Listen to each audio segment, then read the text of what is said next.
अस्सलाम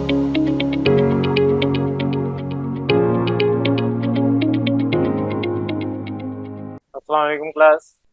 चलें अब आ जाएं अपने आज बहुत ही अहम इम्पोर्टेंट टॉपिक पे, दैट इज पढ़ते कैसे। क्लास में हमने ये तो सीख लिया कि ये चैप्टर 1 है, ये चैप्टर 2 है, इसमें ये टॉपिक है, इसको ऐसे पढ़ना है, उसमें वो टॉपिक है, उसको वैसे पढ़ना है। इस टॉपिक के अंदर जैसे पीएच का टॉपिक है, पीएच को हम कहते हैं पोटेंशियल ऑफ हाइड्रोजन। ये तो हमें समझ आ गया, लेकिन हमें पढ़ना कैसे है ये तो हमें पता ही नहीं है। बहुत सारे बच्चे हैं जिनको पता ही नहीं है कि पढ़ा भी जाता है, उनको इस चीज का पहले से हो सकता है किसी ने उनको बताया हो, लेकिन उनको ये इल्म अभी तक हासिल नहीं हुआ। तो जिस वक्त ये इल्म बढ़ रहा था, हो सकता है वो बचपन में जाके खेलने चले गए हो, क्रिकेट खेल रहे हो, पॉकीमोन खेल रहे हो, और कोई गेम होगा वो खेल रहे हो। तो बहुत सारे बच्चों को पता ही नहीं है कि पढ़ना भी होता है और पढ़ने का भी एक प्रोसेस है। पढ़ने का प्रोसेस जिस तरह हर काम करने का एक प्रोसेस है, उस तरह पढ़ने का भी एक प्रोसेस है। खाना पकता एक प्रोसेस के थ्रू है। जाहिर है केमिस्ट्री में आपने इक्विलिब्रियम अगर सीख लिया है या फिजिक्स में भी सीख लिया है, तो एक प्रोसेस है ये। अगर आप खाने को चूल्हे पे रखेंगे, उस पर सब्जियां या जो भी आपने पकाना है उसको डालेंगे, फिर आप उसको कुछ घंटे या कुछ मिनट के लिए चूल्हे पे कुछ टेम्परेचर देके छोड़ देंगे। वो after certain time, after particular time, वो पक के आपके पास रेडी हो जाएगा, रिएक्शन कंप्लीट हो जाएगा। वो एक प्रोसेस से गुजरेगा। लेकिन अगर फॉर एग्जांपल आपने रोटी खानी है और रोटी को बस आपने आटा गूंदना भी नहीं है, बस आटे जो पाउडर फॉर्म में होता है लेके मुंह में डाल लेंगे, रोटी नहीं बनी। सालन खाना है, बस पानी आप बर्तन में डालें, उसमें मसाले डालें और ऐसी चीलें, वो सालन नहीं पकेगा। आपको प्रॉपर उसको एक प्रोसेस के थ्रू गुजारना पड़ेगा, तभी जाके वो फाइनल रिजल्ट आपको मिलेगा। सिमिलरली आपके पास बोर्ड एग्जाम जब होगा, तो उसके लिए कुछ महीने होंगे, एक पर्टिकुलर टाइम होगा। उस टाइम में आपने अपना काम करना है, जितना भी सिलेबस दिया जाए। अब लेट सपोज केमिस्ट्री में आपके बिल्कुल 8 चैप्टर हैं। 8 चैप्टर के लिए आपको 10 महीने दे दिए कि ये 10 महीने जिसमें आपने केमिस्ट्री के सब्जेक्ट के 8 चैप्टर, इसी तरीके से 6 और हैं, टोटल 7 सब्जेक्ट हैं। उन सातों सब्जेक्ट में आपने जितने भी चैप्टर हैं वो डिवाइड करने डेली बेसिस पे। और by the end of 10 months, let suppose, हो सकता है आपको 11 महीने मिल जाए, हो सकता है आपको कम वक्त मिले, 7 या 8 महीने मिले। तो तैयारी करने के लिए जितना भी टाइम फ्रेम आपको मिलेगा, उसमें आपने अपना सिलेबस पूरा कंप्लीट करना है। अब आपको डिवाइड करना, क्योंकि अभी आप छोटे नहीं आता, तो आप स्कूल के अंदर दायरे एनरोल्ड होते हैं, वो आपको सिखाते हैं, या आप इदारों में जाते हैं, अकेडमीज में जाते हैं। तो लिमिट ऑफ पॉइंट पे वापस आ रहे हैं। आप लोगों को यही बात समझा रहा था कि आप लोगों के स्कूल, कोचिंग या डिफरेंट अकेडमीज के अंदर आपको समझाया जाएगा कि किस तरीके से अगले 10 महीने जो कि आपके बोर्ड एग्जाम से पहले पहले हैं, उनको कैसे आपने गुजारना है। तभी आप इनरोल्ड होते हैं इन सब जगहों पे। क्योंकि अभी आपकी उम्र इतनी छोटी है कि आपको नहीं पता कि आपने कैसे अपने पूरे सिलेबस को डिवाइड करना है। अभी तो अगर आपको पूरा सिलेबस आज खत्म करवा दिया जाए, फिर भी आप बोर्ड एग्जाम में फेल होके आएंगे। क्योंकि आप पढ़ने के तरीके पे अगर अमल नहीं करेंगे, जो एक पूरा सिस्टम है, पूरा एक प्रोसेस है, उस पर अमल नहीं करेंगे, तो कुछ भी नहीं होगा। फॉर एग्जाम्पल आपके घर पे अगर सारी चीजें खाने पीने की उठा के रख दी जाए और फिर उसको आप स्टोर भी कर दें बहुत सजा के, जैसे किसी आप सुपर मार्केट में जाते हैं, सुपर मार्केट में आपको हर एक चीज अपने अपने शेल्फ में सजी भी मिलती है, आप अपने घर में भी ऐसे सजा लें, लेकिन उसके बाद भी आप भूखे ही मर जाएंगे अगर आप खाना नहीं खाएंगे या खाना पकाएंगे नहीं। कब तक आप ऐसी चीजों पे गुजारा करेंगे जो आपके बस आपने खरीदी, खोली और खा ली। होते ना कुछ आपके पास बिस्किट्स वगैरह होते हैं, बस खा लिए डायरेक्ट। तो आपको अगर खाना प्रॉपर खाना है, तो उसको पकाने के लिए जाहिर एक प्रोसेस से गुजारना पड़ेगा। अगर आप बाजार से अपने लिए कपड़े लेके आते हैं, तो कपड़े लेने के बाद आप उसको अपनी कैबिनेट में बंद कर दें, अलमारी में बंद करके रखते हैं, वो कपड़े अपने आप नहीं पहन लेंगे। या आपने अगर कपड़े खरीद दिए, वो सिलने के लिए देने हैं, तो अपने आप सिल नहीं जाएंगे।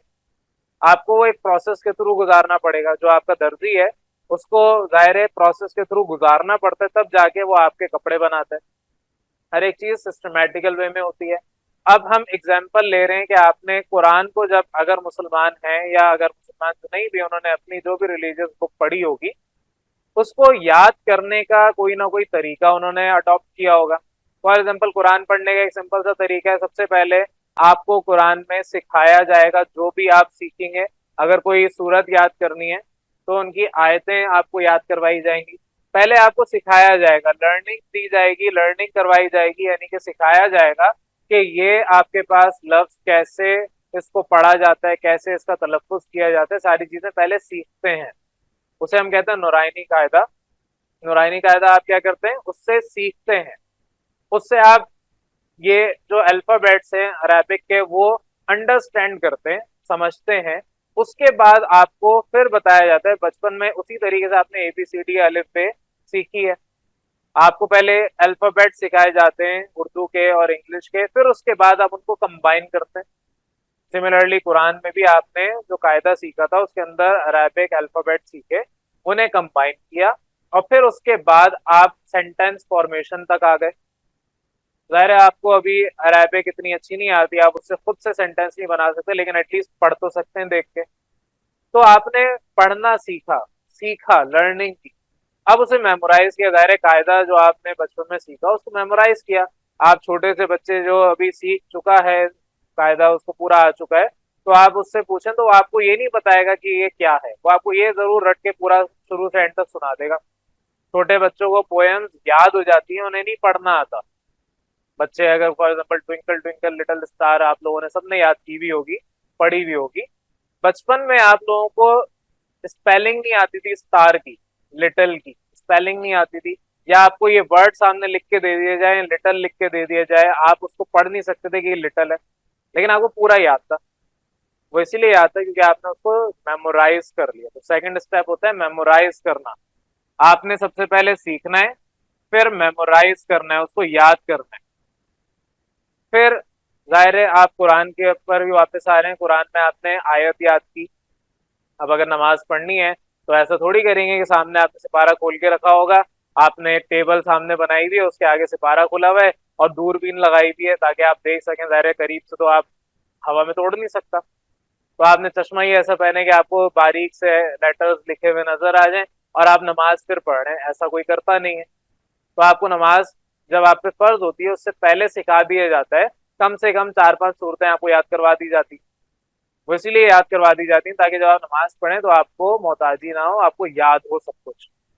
मेमोराइज करवाया जाता है।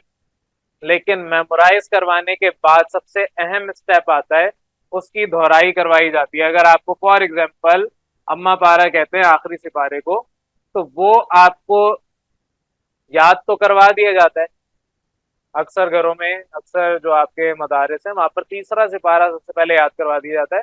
ये सबसे पहले पढ़ाया ही बात से जाता है क्योंकि छोटी सूरतें वो आपको याद भी हो जाती हैं, आसान भी हैं। तो वो आप जब याद कर लेते हैं तो बाद में रिवाइज करते हैं। आप कई महीनों, कई सालों तक रिवाइज करते रहते हैं। जो बच्चा हिफ्ज करता है वो हर साल रिवाइज करता है, या हर साल में 2 बार रिवाइज करता है। रमजान से पहले तो उसको रिवाइज करके सुनाना होता है पूरा पूरा कुरान। रिवीजन सबसे इंपॉर्टेंट है। इससे फर्क नहीं पड़ता आपने सीखा या नहीं सीखा, इससे फर्क नहीं पड़ता आपने याद किया या नहीं किया। अगर आपने शुरू के 2 स्टेप कर लिए और तीसरा स्टेप रिवीजन का छोड़ के बैठ गए तो ऊपर के दोनों स्टेप फजूल जाया हो चुके होंगे। रिवीजन के बगैर आगे बढ़ा नहीं जा सकता। अगर आप कोई चीज याद करते हैं और उसको बाद में रिवाइज नहीं करते तो वो चीज आप दिमाग में नहीं रख पाएंगे। क्योंकि फॉर एग्जांपल मैं अपनी मिसाल लूं तो आप लोगों के चेहरे मुझे याद है, हो सकता है कुछ के नाम भी याद हो, मेजोरिटी के नाम मुझे अक्सर याद नहीं रहते। लेकिन आप में से ही 10 साल बाद कोई अगर मुझे अपना चेहरा दिखाएगा तो मुझे याद नहीं रहेगा। हाँ, 10 साल के अंदर आप बार बार आके मिलते रहेंगे, आपका चेहरा रिवाइज होता रहेगा, तो हो सकता है आपका नाम, आपका चेहरा याद रह जाए। लेकिन एक बच्चा गायब ही हो जाए और 10 साल बाद आके मुझे कहे कि मैं आपका स्टूडेंट था, फलाने बैच में था, ये था वो था, तो हो सकता है मुझे याद ना आए। तो आपकी रिवीजन बहुत इंपॉर्टेंट है। और रिवीजन के बाद सबसे इंपॉर्टेंट उसके बाद स्टेप आता है, दैट इज प्रैक्टिस। प्रैक्टिस का मतलब क्या है, आपने सिपारा जो भी पढ़ रहे थे, सूरतें जो भी पढ़ रहे थे, याद की, दोहरा भी लिया। अब प्रैक्टिस कहाँ करेंगे, दिन में 5 वक्त की नमाज पढ़ रहे हैं उधर करेंगे। आपको फॉर एग्जाम्पल अभी नया नया सिखाया जा रहा है, तो आप जो भी जिससे सीख रहे हैं, जो भी आपको सिखा रहे हैं, उनको आप सुनाएंगे। ये प्रैक्टिस है क्योंकि वो ओरल आपने सारा काम करना है, जुबानी समझाना है, तो वहां पर आप लिखते नहीं है। अब क्योंकि आपको एग्जाम में, बोर्ड एग्जाम में लिखना भी है, तो जाहिर है आपको प्रैक्टिस लिखने की भी करनी है। अदरवाइज नमाज में आपको लिखना थोड़ी है कहीं, आपको पढ़ना है सिर्फ। तो पढ़ने के लिए आपको सिर्फ जुबानी बोलना आना चाहिए, तो वो प्रैक्टिस थी। हर चीज की प्रैक्टिस अपनी अपनी होती है, और जितनी प्रैक्टिस करेंगे वो कहावत, वो कोटेशन, जो कोट है वो भी आपको याद होनी चाहिए कि practice make a man perfect, जिसको हम कहते हैं practice makes a person perfect. क्योंकि सिर्फ मैन ही क्यों कहें, सब लोगों को परफेक्ट वही चीज करती है जितनी प्रैक्टिस करेंगे। तो practice makes a person perfect, जितनी प्रैक्टिस करेंगे उतना परफेक्ट हो जाएंगे। फॉर एग्जाम्पल कोई अगर नमाज नहीं पढ़ता, क्योंकि अभी उसी कॉन्टेक्स्ट में बात कर रहे हैं, नमाज नहीं पढ़ता इसका मतलब वजू भी नहीं बनाता होगा। जब वो पहली दफा या काफी अरसे बाद पहली दफा वजू बनाने बैठेगा, उसे स्टेप्स याद नहीं होंगे। नमाज पढ़ने बैठेगा, उसको स्टेप्स याद नहीं होंगे। तो बहरहाल ये सारी चीजें थी जो आपको मैंने रिलेट की कुरान के साथ। एंड में आपका हर जगह टेस्ट लाजमी होता है। टेस्ट कैसे लाजमी होगा? नमाज पढ़ने प्रैक्टिस तो है ही, टेस्ट क्या होगा? बाजमात नमाज करवानी है। अब आपने अगर तिलावत करनी है उसमें बाजमात, टेस्ट है वो। तो टेस्ट आपका, आपके कारी साहब जो पढ़ा रहे हैं वो भी ले सकते हैं। ये तो आपके हो गया कि आपने कुरान को कैसे याद किया। अब इसी को हम रेप्लिकेट करेंगे हर सब्जेक्ट में। सबसे पहले क्लास में आपको मैंने सिखाया, वो क्लास में आपने जो भी सीखा घर पे आपके दायरे स्टडी टेबल होनी चाहिए। उस स्टडी टेबल में ये आपका क्लास का रजिस्टर है, शॉर्ट नोटेशन इस्तेमाल कर रहा हूँ, क्लास का रजिस्टर। जो भी आपने क्लास में सीखा अपने क्लास के रजिस्टर में नोट किया। नोट कैसे करना है सारा तफसीलन बता चुका हूँ। प्रॉपर वीडियो लेक्चर्स आपको मिले हुए हैं जहां पर आपको प्रेजेंटेशन के साथ समझाया हुआ है। अभी इंडेक्स के साथ साथ भी बताया था कि कैसे नोट करना है, सारी चीजें आपको समझाई दी हैं। तो जो सीखा है क्लास के रजिस्टर में नोट किया जाएगा। अब मेमोराइज करने के लिए सिर्फ क्लास का रजिस्टर तो काफी नहीं, क्योंकि उसके अंदर आपके सारी चीजें नहीं करवाई हुई। तो टेक्स्ट बुक और इदारे के नोट्स, तो आपने टेक्स्ट बुक और नोट्स रखे। बिल्कुल सिंपल सा काम है, आपने सीख लिया, जो सीखा है वो आपके क्लास के रजिस्टर में पॉइंट्स बने हुए। जो सीखा है जाहिर है वो आपने क्लास में जो भी पढ़ा वो टेक्स्ट बुक या नोट्स की मदद से पढ़ा, वही सामने आपके खुले हुए थे। आप तो अपने जो क्लास का रजिस्टर है उसमें पॉइंट्स नोट कर रहे थे। आपने क्या किया, टेक्स्ट बुक और नोट्स की मदद से जो जाहिर सीखा है उसको अब याद करना है। आप एज इट इज नोट्स देख के याद कर लें या अपने खुद के नोट्स बना लें। अपने खुद के नोट्स बनाएंगे तो उसको हम कहते हैं कि आपका अलग से रजिस्टर है, इसको फेयर रजिस्टर का नाम दे दिया। फेयर रजिस्टर का मतलब क्या है कि आपने अगर 3-4 डिफरेंट जगहों से पढ़ा है, आप अपने खुद के लिखे हुए नोट्स बना लें। फेयर रजिस्टर कैसे बनाना है वो सारी बातें हम नेक्स्ट क्लास में फिर दोबारा डिस्कस कर लेंगे। बहरहाल आपने नोट्स और टेक्स्ट बुक किसी एक में से या दोनों की मदद से मेमोराइज करना है, याद करना है। अब याद करने के लिए मैं आपको क्या सिखाऊं? जिस तरह आप सूरत याद करते थे, ये आपके आयत है, इसको याद करना है तो याद करना है। सिमिलरली ये एक आपके पास लाइन लिखी है, अगर ये लाइन जो लिखी है इसमें समझ आ गया क्या लिखा है। हमारा सबसे बड़ा मसला ये है कि कुरान हम पढ़ तो लेते हैं, लेकिन उसको याद भी करने के बाद हमें पता ही नहीं होता उसमें लिखा क्या है। कम से कम अंग्रेजी, जो आप अंग्रेजी में जो भी सब्जेक्ट सीख रहे हैं या आप उर्दू में जो भी सब्जेक्ट सीख रहे हैं, एटलीस्ट वो पढ़ के समझ तो सकते हैं ना कि उसमें लिखा क्या है। कॉन्सेप्ट क्लियर हो गए, कॉन्सेप्ट क्लियर हो गए तो आप अपनी ओन वर्डिंग में भी लिख सकते हैं, लाजमी नहीं है रटें। रॉट मेमोराइजेशन नहीं चाहिए, कॉन्सेप्चुअल मेमोराइजेशन चाहिए। तो मेमोराइज करना है वो आपने अपने लिहाज से देखना है क्या आप कैसे मेमोराइज करेंगे। एज इट इज रट्टा लगाएंगे, रॉट मेमोराइजेशन करेंगे, या आप कॉन्सेप्ट क्लियर करने के बाद रट्टा लगाएंगे, क्योंकि कॉन्सेप्ट क्लियर करने के बाद भी आपको हो सकता है रॉट मेमोराइजेशन करनी पड़े। फॉर एग्जाम्पल कोई आपने कोटेशन याद करनी है, कोई शेर याद करना है, कोई भी चीज जो आपके चेंज नहीं हो सकती, उसको जाहिर है आप क्या करेंगे, रटेंगे। तो मेमोराइजेशन आपने सोचना है कहाँ कॉन्सेप्चुअल, कहाँ रॉट मेमोराइजेशन। वो सारी चीजें आपने फेयर रजिस्टर दिल चाहे तो बना लें, इसका फायदा मैं अगली दफा समझाऊंगा। बहरहाल जो आपने मेमोराइज किया है, आपने अगले 24 घंटे के अंदर अंदर, यानी बेसिकली कोचिंग आने से अगले दिन से पहले पहले, आज क्लास हुई अगले दिन आना है कोचिंग, कोचिंग आने से पहले पहले आपने उसको रिवाइज करके अपने होमवर्क में करना है। तो homework itself is a practice. अगर आपको लगता है कि आपको अच्छे से याद नहीं हुआ है, मेमोराइज अच्छे से नहीं हुआ है, आपने रिवाइज कर लिया, लेकिन जब प्रैक्टिस करने बैठेंगे, जाहिर है आपका रजिस्टर उसको गंदा नहीं कर सकते। आपको लगता है कि कहीं ना कहीं कोई चीज रह गई है, तो वो आप अपनी दिली तसल्ली के लिए कहीं पे भी रफली नोट कर लें। वो रफली नोट का मतलब क्या है, घर पे पुराने कागजात पड़े हुए, पुराने आपके रजिस्टर पिछली क्लासेस के पड़े हुए, कुछ पेज उसके बच गए, वहां एक दफा लिख के चेक कर लें। अगर जो आपने लिख के चेक किया है उसमें कोई गलती नहीं है, तो दूसरी बार प्रैक्टिस होमवर्क के तौर पे करें। होमवर्क क्या होगा, ब्लैक पेन से हम यहाँ पर इदारे में कहते हैं करना है।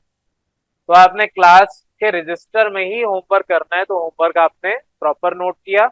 अब ये हो गई प्रैक्टिस।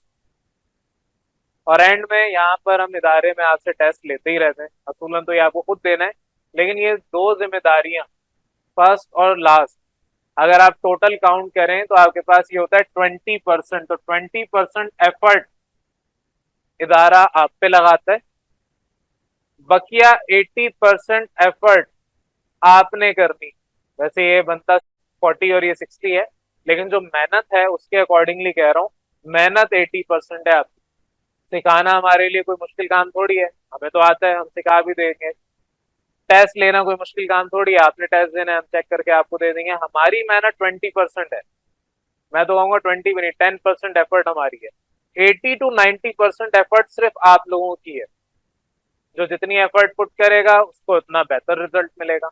उससे जाहिर है जितना आप मेहनत करते हैं उससे उतना ज्यादा आपको बेनिफिट मिलता है। हमें कोई फायदा नहीं, मुझे यहाँ पर आके आपको पढ़ाने से कोई फायदा नहीं होगा अनटिल अनलेस आप वो पढ़ के सीख के आगे निकल जाए। तो पॉइंट ये सिंपल क्लियर रखना है कि आपके पास ये सारे स्टेप्स है। दोबारा रिपीट कर रहा हूँ आपको। लेट सपोज मैंने पिछले दो लेक्चर्स की बात कर रहा हूँ, दो टॉपिक सिखाए, salt and it's type, buffers.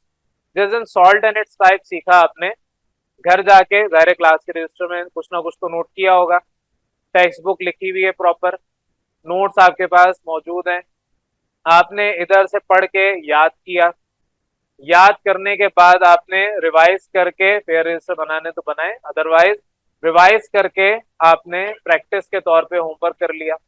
Homework आपकी प्रैक्टिस में ही शामिल होगी।